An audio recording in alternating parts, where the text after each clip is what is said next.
In this video, I'm going to explain what cultural engagement is, why it's important for talking about your faith, and then how you can use this approach in your spiritual conversations. Hey, it's your Apologetics guy, Mikel here. I help Christians explain the faith with courage and compassion. So if you want to have better spiritual conversations this year, please subscribe and click that bell to be notified whenever I post a video. So what is cultural engagement? Cultural engagement is interacting with people from a variety of cultures. It's working to understand them and the issues that they face so we can have better spiritual conversations. So cultural engagement is very important when you're approaching difficult spiritual conversations because you need to understand where someone is spiritually. Where's this person coming from? We need to know that if we're going to help them work through questions that they actually have.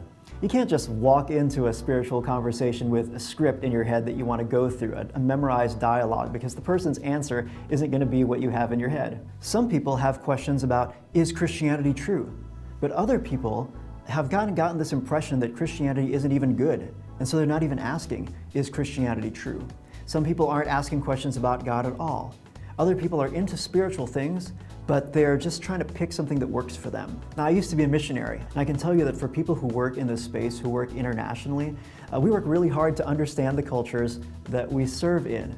And so it's a similar thing, like in Acts 17. The Apostle Paul shows that he understood the people that he was engaging with, and that's something we can learn from when it comes to how to engage. Hey, if you're getting some value from this video, please hit that like button now.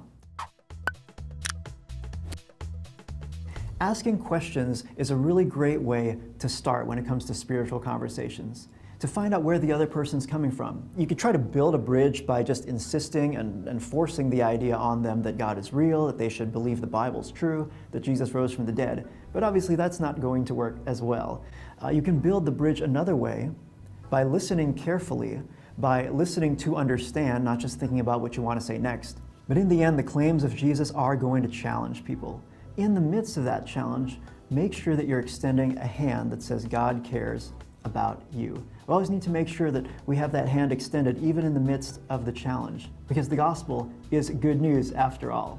This is the example that we can actually learn from Jesus and the way that he engaged, because Jesus challenged people's thinking by talking about God's standards, but then he also loved people well. And that's why I always say conviction and compassion should go hand in hand when we talk to people about our faith.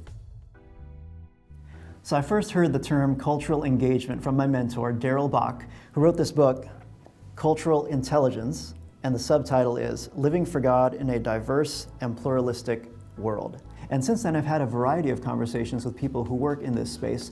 One of them is Josh Chatraw. He actually wrote a book called Cultural Engagement, which covers a whole variety of different areas. It's a crash course in contemporary issues.